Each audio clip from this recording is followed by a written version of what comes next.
My favorite thing to do in the painting process is to paint outdoors to resemble the atmosphere that's out here today, which I can best express by seeing, feeling, smelling the dynamics of the movement that's going on in the waves and the sky. Rather than taking a photograph and going back to the studio and copying the photograph, I'm trying to capture my interpretation of the scene rather than just literally how it looks. So I'm not an illustrator, I'm an impressionist. The way I start a painting is doing a little thumbnail sketch first on a post-it and a contour sketch, which is just a silhouette outline of the shapes that happen to be in the scene. That first shape is a triangle, and all shapes in nature are geometric: triangle, rectangle, or ovals. In this particular scene, this is a cliff in the distance, which is downtown Laguna Beach. Here in the middle ground, there's another triangular shape, and this is a darker shape because it's closer to us. We just fill it in with a darker value of the shadows and the rocks that are jutting out from it. There's a little bit of sand, and it forms an oval shape in front of the cliff in the distance, and another oval shape in front of the cliff in the middle ground. But now in about a minute and a half, I've completed the sketch. That is the foundation of the painting I'm about to do on a small canvas. This is a warm-up, and this is a study which will give me the atmospheric effects that I will put in a larger canvas. So I take my brush and dip it into the blue, the red, and the yellow to do my sketch with.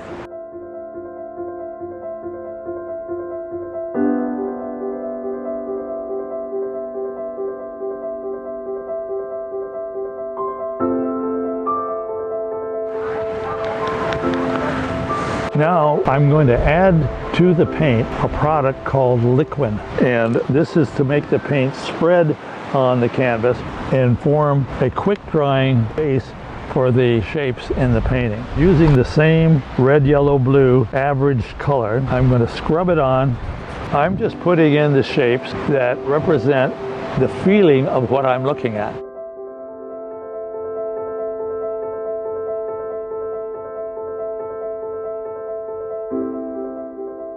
Now I've put color spots on the cliffs, sky, and water shapes in the painting. This shape in the distance, where Dana Point is, would be a cooler dark blue, which recedes visually. And this one is closer. It's the main cliff, which is where Main Beach is. So we put a little bit of red, give it a little separation from the cliff off in the distance. Now this shape in the middle ground is darker yet, so now I'm using the warm lighter red to go with the same dark blue. It's a little bit darker than the cliff that's off in the distance. Now the color shapes are in place. There's a little bit of greenery on the side of the hill, so I'm adding a little bit of yellow combined with warm red and the cool blue. I'm putting some spots of color here on top of the cliff, which represent the palm trees. I'm intentionally leaving out the palm trees in the foreground because they're blocking the view of the beautiful Riviera seascape. If we chose to put a larger vertical shape of these palm trees in the foreground, we simply use more bright light yellow to represent the palm in the foreground, and you adjust it later if you wish. And you can't make a mistake in a study because that's all it is, a study to represent the atmosphere and the feeling of the scene on a given day. And now we put the frosting in, which is the foam. And we just let it kind of fall off the brush so that it will have thickness and movement to it. Now right on cue, these waves all of a sudden started coming in. And so often when you're doing outdoor painting, you'll have some highlights suddenly appear in the scene that you didn't see when you first arrived by being out here during the course of doing the painting, which took 45 minutes. This has gone now from a post-it to a study, and now we'll go to the studio and do a larger painting.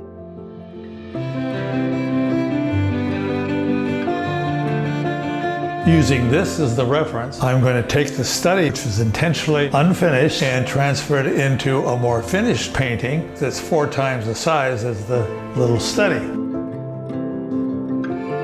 Doing the same basic steps that I did outdoors, I'm putting 4 spots to divide the canvas into thirds. These spots represent locations for a focal point or a highlight in the piece. For the first cliff, I'm stopping at the golden section of these 4 points.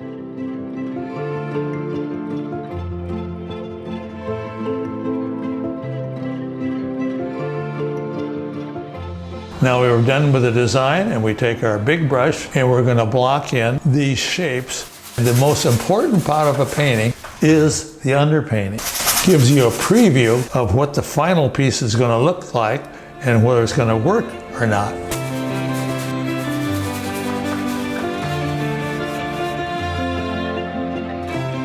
What I'm doing at the moment is called laying in the spots of color. That's the most enjoyable part of the painting process for colorists like me. And that becomes your trademark, is the colors and the values that you use to make those beautiful colors sing. The sky today was kind of a purplish gray. In the deeper water, more dark blue and dark red. In the shallower water, lighter, warmer blue, representing the sand. Yellow ochre, more ochre down here, representing sand in the foreground. I'll put a little warm red into the sand here because it's closer. That makes this area visually come forward. Now we're going to take a smaller brush and do some definition. And for that, I'm going to put my glasses on. Up until this point, being able to see clearly is more of a hindrance than a help. In person, you see soft edges, and that is a realistic concept going into the painting.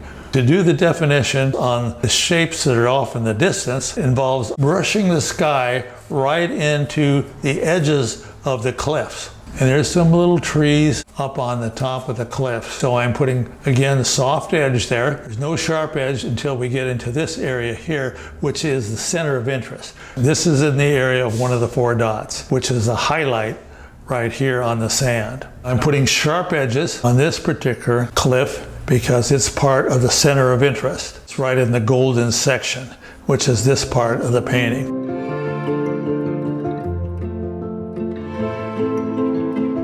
I'm keeping this area in the shadow family. Shadow family over here, light family out here, because that makes the contrast and creates the drama.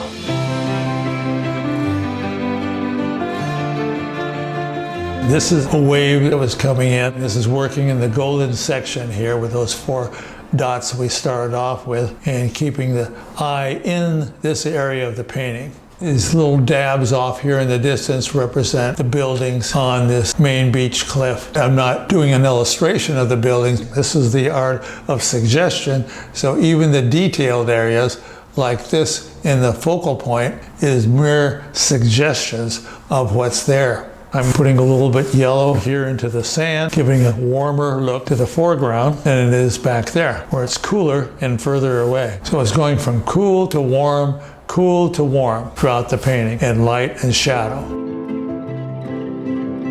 I've reached the stopping point on the piece. I may add some more definition tomorrow. I intentionally left out the palm tree because I wasn't pleased with the effect in the study.